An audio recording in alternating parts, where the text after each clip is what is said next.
Hi class, it's Mrs. Fickus, and today we're going to be working on a kindergarten to preschool age activity that builds hand-eye coordination and gets you creating instead of just sitting around. Now, if you are a teacher, there will be a PDF link to a presentation style lesson plan that might be useful to you, so to have in your toolbox. Let's get started. Now you're going to take your hand and spread your fingers as wide as you can, and you're going to put your hand in the middle of your paper and you're going to carefully trace your hand. Take your time. Go nice and slow. If you make a mistake, you can fix it. Make sure that your pencil is as straight up and down as you can do it. I go around my ring there.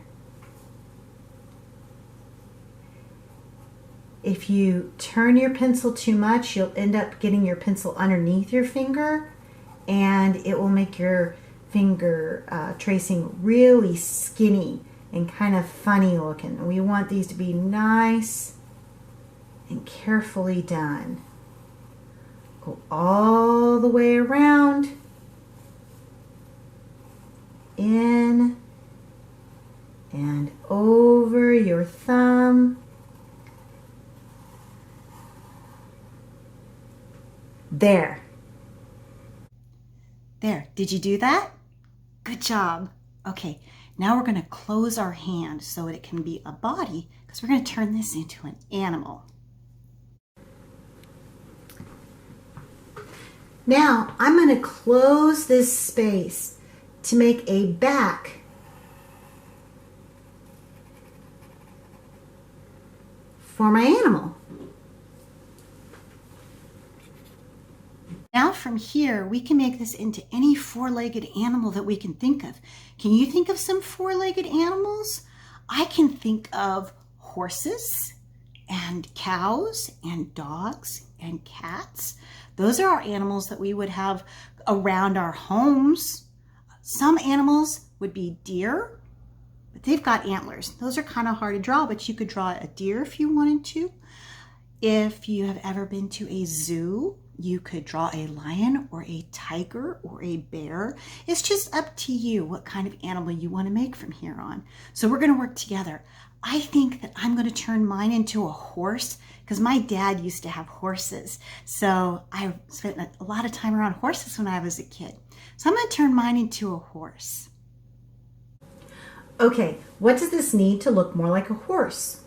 I think he needs some ears. So I'm going to use triangles for the ears on my horse because the shape of a triangle is most like what a horse has.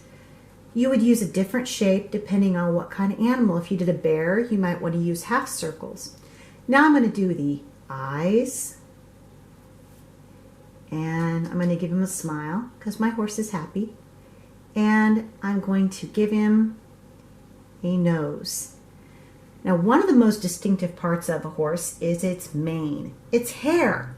So I'm going to use some little curvy lines here.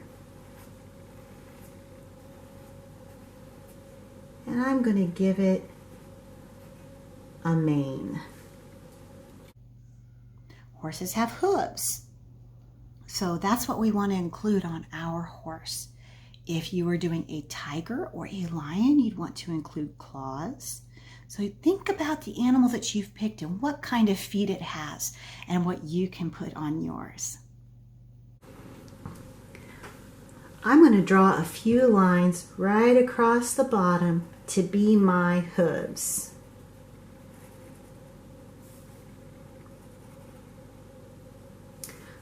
I feel like I'm missing something. What do you think I'm missing? What am I missing? A tail. That's exactly right. He's missing his tail. Well, for a horse, it would look kind of like my hair does if it's put in a ponytail. That's why they call it a ponytail. If it was a cow, you might have a straight, almost rope-like tail with hair on the end. That would be the same if it was an elephant or a tiger, or not a tiger. Tiger has a different tail. A lion. A tiger would have a tail like a cat has. So think about your animal that you've decided to make and what kind of tail would your animal have? I'm going to put a horse tail on my horse. I'm going to use long, flowy lines. There. Now I think my horse needs a place to live. Where is my horse going to live? Well, my dad had horses and we kind of lived on a small little farm, so I'm going to put my horse in a pen with a fence. That's a great idea. Now, if I drew a tiger, I might want to draw him in the jungle. If I drew a lion, I might want to put him in the grasslands. So think about where your animal is from and what kind of background environment your animal would need. If you want to draw your animal in a zoo, you could draw a cage. I prefer to think of my animals out running around. Even though my horse is in a pen, it's probably a good idea because we lived on the highway and it would be bad if it wasn't in a pen. So I'm going to draw my horse in a pen. Now I'm going to draw the pen for my horse. I'm going to start with my horizon line, which is where my ground is. Now this is my ground and this is my background sky. Now I'm going to put the fence posts in. I'm going to make skinny rectangles. You could do it this way too, by drawing two lines next to each other and then putting a line across the top.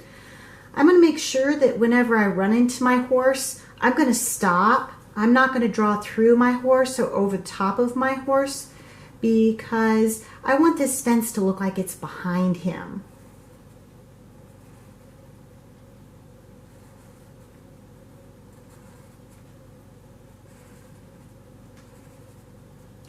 And then I'm going to put the wire on my fence. I could make it thicker and make it look like boards if I wanted to.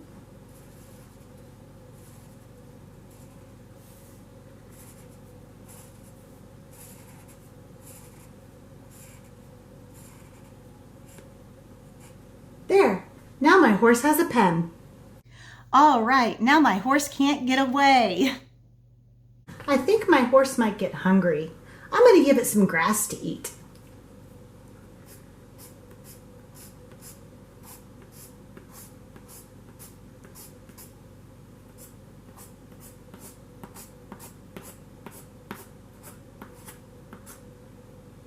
Now, I just need to decide on what color my horse is going to be.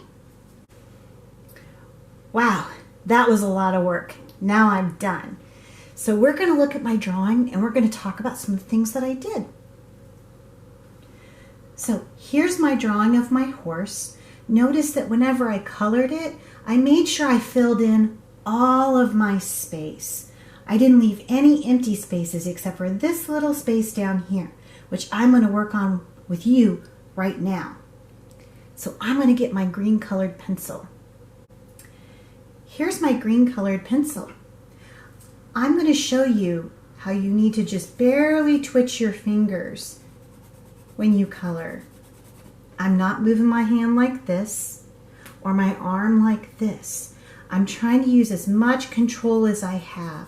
And I'm just moving my fingers, just twitch, twitch, twitch. And I'm trying to keep it close together. You might think, oh, that's going to take longer. It's actually faster because you get more coverage on your paper than if you're scribbling really big movements that have big gaps in between. Then you just have to go fill in those gaps. I think the thing that we're missing is my name. I forgot to put my name on my paper. So I'm going to put my name on my paper right here on the bottom. So we're all done. I hope you had a good time. Try making some other animals using just your hand.